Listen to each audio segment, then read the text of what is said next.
Bienvenue sur Africa 24 dans cette nouvelle édition de l'Africa Tonight. Au sommaire de l'actualité, à quand les élections communales en Guinée? Voilà 12 ans que les Guinéens se posent la question. L'accord politique d'octobre 2016 prévoyait leur tenue en février. L'opposition fustige les nombreux reports de la part du gouvernement. La mise en place d'une force commune du G5 Sahel, au menu des discussions ce lundi à Bamako entre les ministres des Affaires étrangères des pays concernés. Il s'agit de constituer une force de 10 000 soldats pour sécuriser entre autres la zone des 3 frontières entre le Mali, le Burkina Faso et le Niger. Puis au Cameroun, des jeunes gens se sont lancés dans le ramassage des déchets plastiques. Ils collectent et trient ces déchets, une initiative de la Fondation Cœur d'Afrique. Les Guinéens sont toujours dans l'attente des élections communales. L'opposition se dit préoccupée. En Guinée, vous le savez, le mandat des maires est échu depuis 2005 et les conseillers de district et de quartier n'ont pas été renouvelés depuis 1982. Idlet Mirabel Bissou. L'organisation des élections locales prévues en février 2017, toujours attendue en Guinée. Pourtant, l'Assemblée nationale a dans la loi de finances 2016 voté un budget de 400 milliards de francs guinéens pour l'organisation des élections communales et communautaires. Le gap de 50 milliards de francs guinéens, soit 5 milliards de dollars, devait être financé par les partenaires de la Guinée dans le cadre d'un projet d'appui à l'organisation des élections. En décembre 2016, la Commission électorale nationale indépendante ne disposait que de 17% de son budget global. De l'autre côté, la société civile et l'opposition exigent toujours la tenue des élections régulières. Dans notre constitution, il est dit que les collectivités sont dirigées par des bureaux élus. Le mandat des élus est issu depuis 2010. Jusqu'à présent, on a tout fait. On a marché, on a fait des manifestations, signé des accords politiques. M. Alpha Condé refuse d'organiser les élections locales. Mais ce qui est plus grave, c'est qu'il a nommé à la tête des quartiers, des districts et des communes des gens zélés de son parti qui participent activement à l'organisation des hold-up électoraux auxquels il nous a habitués. Sur le plan économique, la situation financière publique s'est améliorée en 2016. Le déficit budgétaire de la Guinée, qui s'était creusé à 8,9% du PIB en 2015, a été ramené à 1,3% en 2016. Des réalisations ont vu le jour dans plusieurs secteurs, notamment les infrastructures routières et hydroélectriques. Il y a des réalisations utiles, comme les barrages, mais qui ont été réalisées au double du prix, parce qu'il n'y a pas eu d'appel d'offres. On a confié la réalisation à des entreprises par l'intermédiaire d'amis sur des marchés de gré à gré.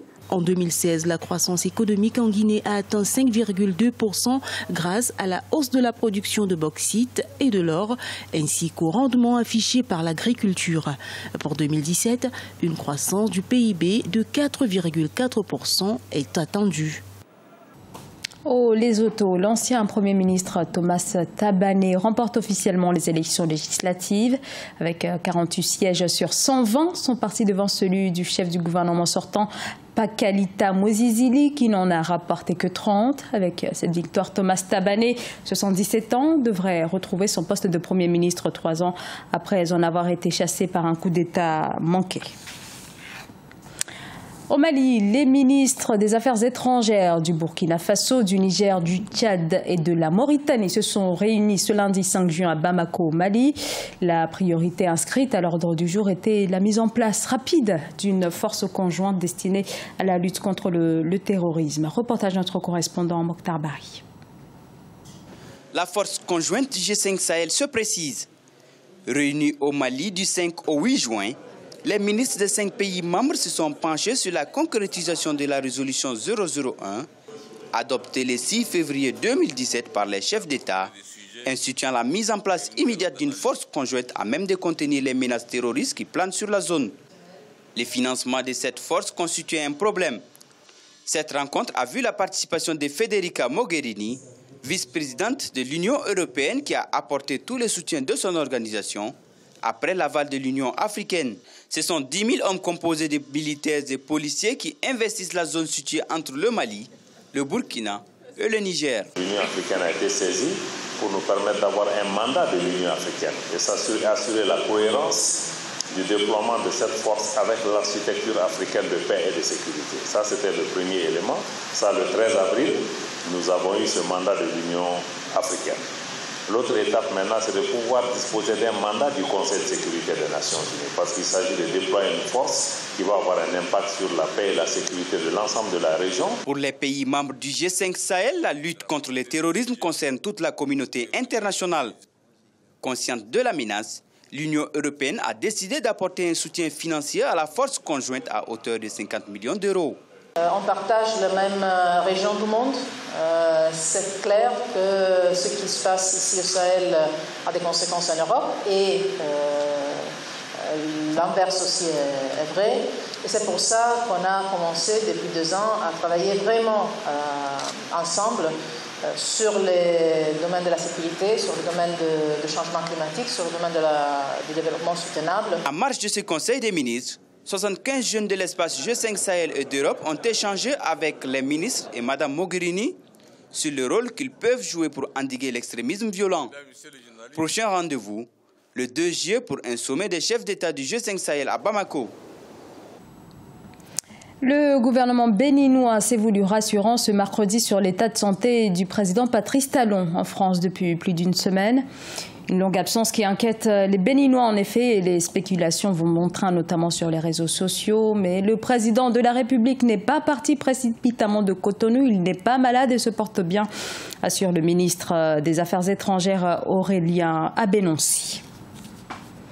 Au Cameroun, les sachets et les bouteilles systématiquement jetées dans la nature continuent de boucher les caniveaux et d'encombrer les rivières. Le ramassage de ces déchets plastiques, c'est le défi que s'est justement lancé la Fondation Cœur d'Afrique. Reportage notre correspondante Viviane Bauken. Depuis le début de la matinée du 5 juin 2017, et ce malgré le climat pluvieux qui prévaut à Yaoundé, la capitale camerounaise, ces jeunes ambassadeurs de l'environnement sous la houlette de Roger Mila ont enfilé gants et bottes afin de débarrasser cette canalisation des bouteilles plastiques qui créent la plupart du temps d'énormes remontées d'eau. C'est tout simplement un jour comme les autres jours où nous avons fait cette collecte. Il faut savoir que c'est la journée internationale de l'environnement.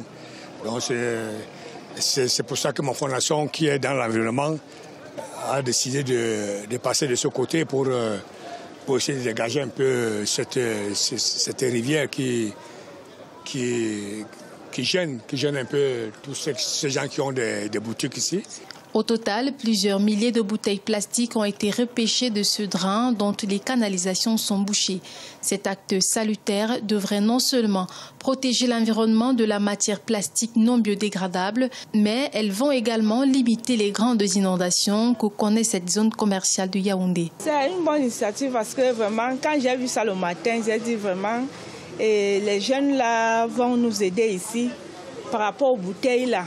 Parce que quand il pleut, il y a inondation, même si c'est une petite pluie, l'eau traverse la route, c'est sale, ça salit. Cet acte très salué par les populations est une initiative de la Fondation Cœur d'Afrique, dirigée par l'ancien footballeur camerounais Roger Mila. Il vise par cette action citoyenne de sauver l'environnement des déchets plastiques. En Afrique du Sud, Mwambisi Njombe, un ancien champion de karaté, vient en aide aux enfants des townships en leur enseignant le karaté à travers cet art martial qui impose la droiture. Ces jeunes peuvent oublier le temps d'une séance les traumatismes des bidonvilles. Stiamlo Victoria Sechi. En Afrique du Sud, une nouvelle activité occupe les enfants des townships depuis plusieurs mois. Le gymnase Njomba Fitness Academy, situé à Kailitsia, le plus grand bidonville du Cap, entraîne les jeunes aux arts martiaux. Ce club a été créé depuis 2012 par Mwambisi Njombe, un ancien champion de karaté. Ce gymnase, qui était pour lui un moyen de gagner amplement sa vie, est devenu un canal privilégié pour détourner les jeunes de l'oisiveté et la délinquance. En dehors des autres sports comme le football et le cricket qui sont assez pratiqués, j'ai choisi le karaté parce que je l'ai commencé dès mon jeune âge. Plus tard, cet art martial m'a séduit car il enseigne la discipline. C'est pour cela que je pense qu'il ne sera pas difficile avec cette pratique d'influencer les jeunes que j'enseigne puisque le karaté est un sport qui enseigne la droiture. La plupart des enfants de ce quartier défavorisé ont été formés dans ce gymnase. Ils ont entre 5 et 18 ans et payent une somme mensuelle de $15. Certains d'entre eux ont même réussi à se qualifier pour les championnats internationaux de l'Association internationale karaté do Gojukai qui se tiendront au Canada en septembre 2017. Le karaté a changé ma vie parce que je ne traîne plus avec les amis dans la rue et ça m'occupe la plupart du temps. Le karaté m'a appris à bien me comporter. Depuis que je le pratique, avant de me battre avec quelqu'un, je réfléchis à 2 fois et essaie d'éviter le pire. Dans ce gymnase, il n'y a pas que le karaté qui est enseigné. Des cours d'aérobic sont également donnés dans ce club qui organise même des séances de remise en forme régulière. Moabi Singyom, qui espère du soutien de personnes généreuses, souhaite plus tard ouvrir des centres similaires à travers tout le pays. Ce journal a été réalisé par l'ensemble de la rédaction. Merci à vous pour votre fidélité. Dans un instant, une nouvelle édition de l'actualité sur Africa 24.